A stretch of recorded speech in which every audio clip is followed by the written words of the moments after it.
The most important thing in the entire world to me is my faith. The next most important thing to me in this entire world is protecting children. And we have a man of faith who sexually abused children. And to me, that is a horrible event, and it's important that the community know all about the allegations that the victims have brought forward concerning this man of faith. Ahead, y'all. Unky T here. Now, this here video is a bit disturbing to me in particular, because I'm a man of God. I believe in God, and I believe in faith, and I believe that this here person betrayed the faith of this people, and there could be no greater sin than that as far as I'm concerned. But I'm going to leave that all to y'all to decide. So without further ado, here I'll go. To me, you're supposed to be able to run to the church and to the clergy for counseling, for support.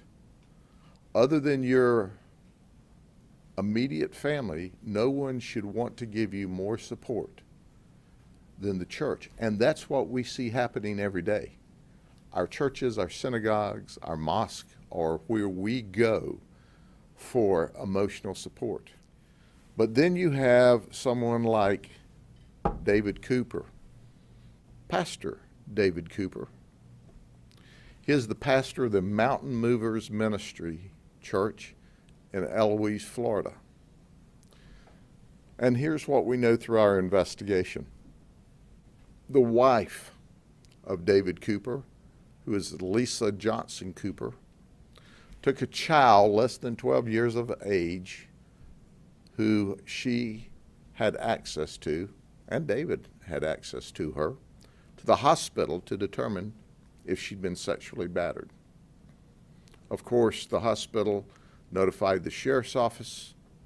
We began our investigation, and what was determined at the conclusion of a very lengthy investigation was that this child that was taken to the hospital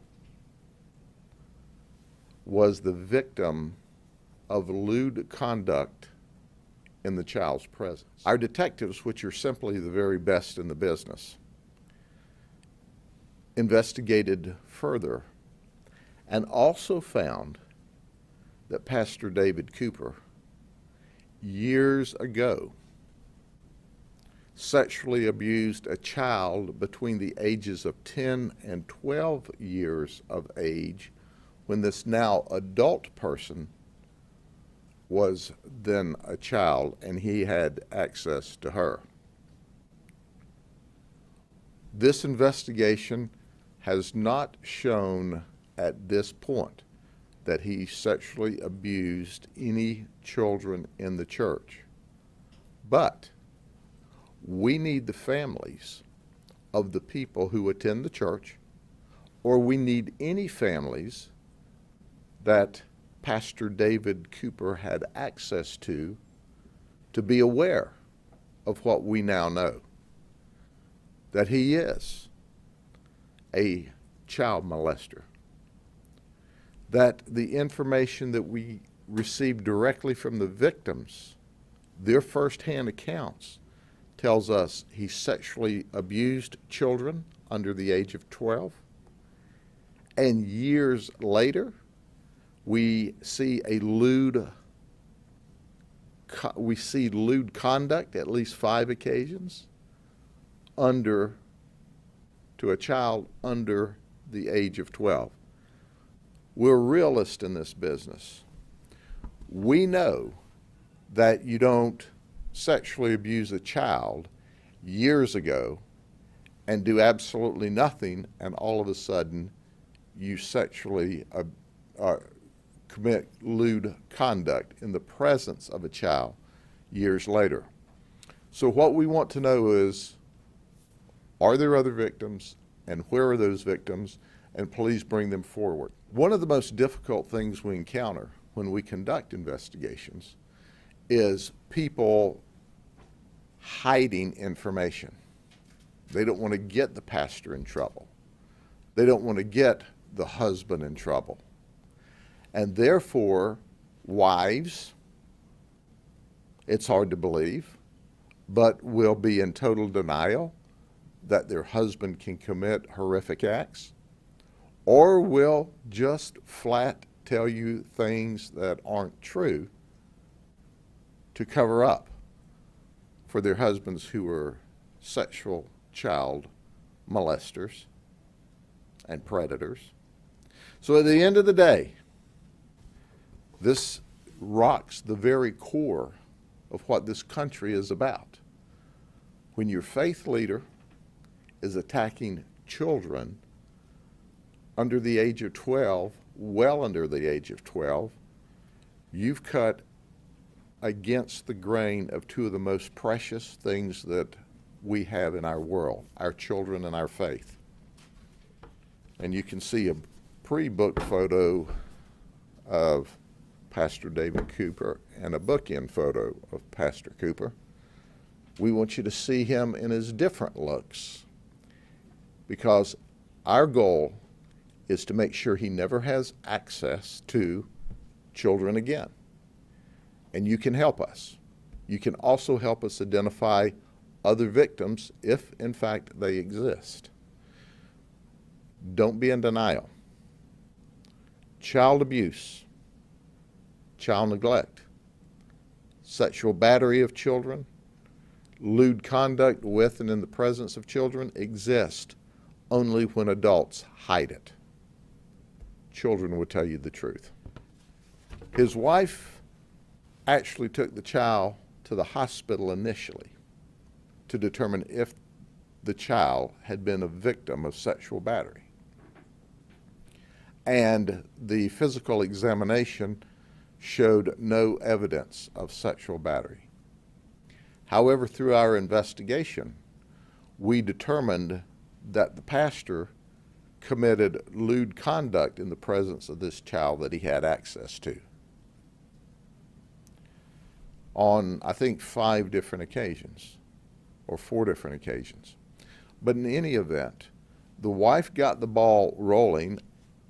I don't know if she intentionally got the ball rolling, because the hospital notified us, and she was forthright in the beginning of the investigation.